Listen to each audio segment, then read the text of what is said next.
Where do we draw the line? An analysis of poverty in the United States by Jim Etling and Nina Preston.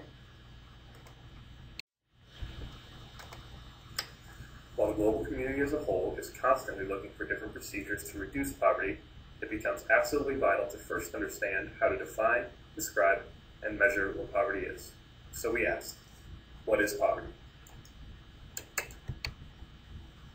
me, I think poverty, when I think of poverty, I think of someone that is homeless, doesn't have food, and needs someone there to take care of it. Poverty is the unequal lack of resources. So whether that be income or education or access to opportunity. Poverty comes down to capabilities and opportunities, honestly. And people who are impoverished aren't, in my opinion, don't have access to the same opportunities people who are not impoverished. Because I think poverty is a system of constrained choices. So for me, the opposite of poverty is privilege. I have a choice of what neighborhood I want to live in based on the school systems. I have a choice of what cereal to buy. I don't have to buy the one on the state. Problematically, as evidenced by the previous testimonials, poverty means a lot of different things to a lot of different people.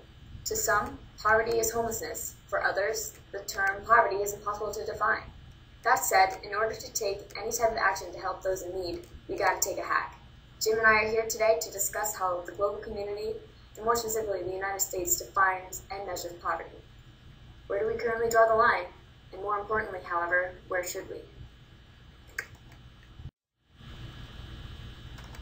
Before we move on, we're going to take a brief look into two types of popular measures utilized among poverty experts: the OPM, or the official poverty measure, and the SPM, or the supplemental poverty measure. The OPM, established in 1963, looks to the gross income of a particular household to set the poverty line. With the help of the Consumer Price Index, the United States government finds what would be considered the nutritional necessities of a particular household and multiplies that number by 3 to set the poverty line. In contrast, the SPM, first established in 2010, looks to the food, clothing, shelter, and utility needs, known as the FCSU, of those living at a particular address, then multiplies that number by 1.2 to find a household's necessary income. At that point, those who fall within the 33rd percentile of household incomes qualify as impoverished. The SPM was released by the Census Bureau and Bureau of Labor Statistics because the OPM is acknowledged as an outdated model for poverty measurement. One of the key flaws of the OPM is that it relies solely on income, and the value of 3 times the food basket no longer reflects an adequate income in today's society. The OPM also does not necessarily account for all individuals in a particular household. On the other hand, the SPM looks at total households' FCSU needs on a 5-year interval of expenditure data, fully accounting for the changes in the standard of living over time. Due to the geographic orientation of the FCSU bundle, the SPM also keeps track of relative poverty within a community. The SPM reconstructs the measurement to include all the related individuals under the same home, as well as the cohabitors and children in their care. Finally, the SPM includes in-kind benefits as well as non-discretionary costs to demonstrate what monetary resources are truly left over after taxes. Its main flaw remains, however, that poverty is still seen through monetary resources and not social opportunities.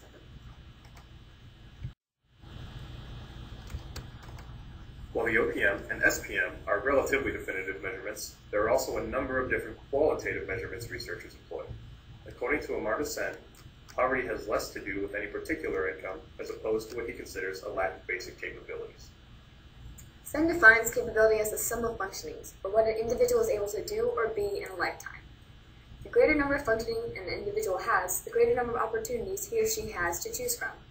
There is a difference, however, in socially valued functionings, such as health, and individually valued functionings, such as smoking. Capabilities like well-being and a high standard of living are examples of what Sen terms basic capabilities. The poor, then, are those who live below the threshold of these same basic capabilities. Ultimately, Sen steps away from a monetary approach to poverty measurement because income is merely exchanged for other resources.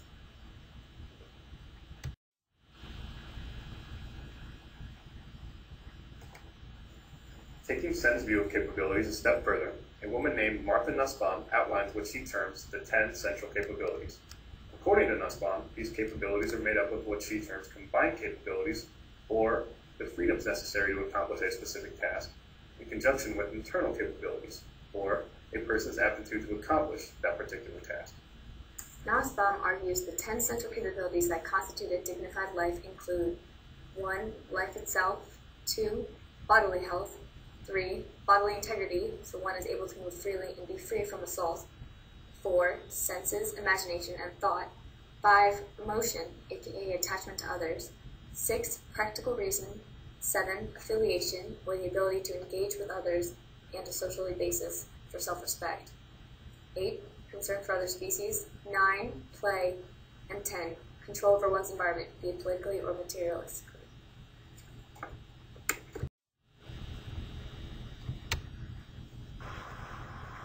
Hey Jim, I know we discussed earlier about how the OPM is an inefficient way to measure poverty, so I think we should discuss what we think is a better approach to poverty measurement in the United States. And I believe that the OPM is failing and thus needs the supplementation of the SPM. However, this holistic approach still lacks the humane approach that I believe that Sense capabilities does contribute to the philosophy of poverty and how we should approach it as a measurement. And I know the threat of SPM is that it will increase the percent of the poor in the United States. However, I consider it an obligation as our community to take care of one another. And because of this, the more poor that we have, it means the more people we're able to take care of if we can quantify them. So the better measurements we have, the better we can take care of our community. Okay, I like your enthusiasm, but as far as, raising percentages, in short, that's not why we study poverty. Taking a step back, we can certainly agree that the OPM and the SPM do attempt to calculate poverty, and neither of them really do it all, I suppose. Nussbaum, he can talk about expanding the definition of capabilities and opportunities as we talked about earlier, but as a whole, we have to look at poverty through the cycle.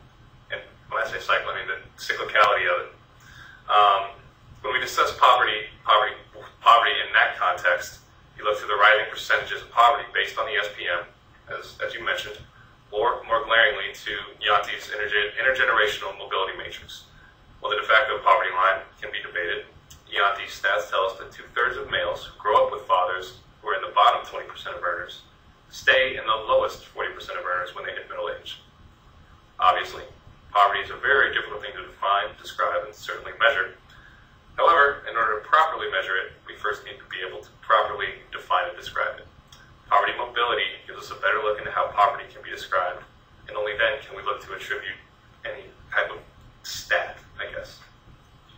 I think that's an interesting approach because clearly cyclicality is a huge issue with poverty, and one of the biggest things we're trying to combat is the inequalities that's created from the cyclical nature. But the OPM and SPM together will act, I believe, to counteract the cyclical nature, and mostly through the concepts of capability and Nussbaum's 10 capability functions. If the government acts to implement this right to dignity, and dignity through education, dignity through health, then I believe the inequalities will be decreased, and therefore we will combat the cyclical nature of poverty. And as long as the government is willing to implement the monetary resources as well as the resources that we can contribute to a human's well-being, the OPM, SPM, as well as the use of capabilities functions will be the best choice we have to measure poverty in the United States.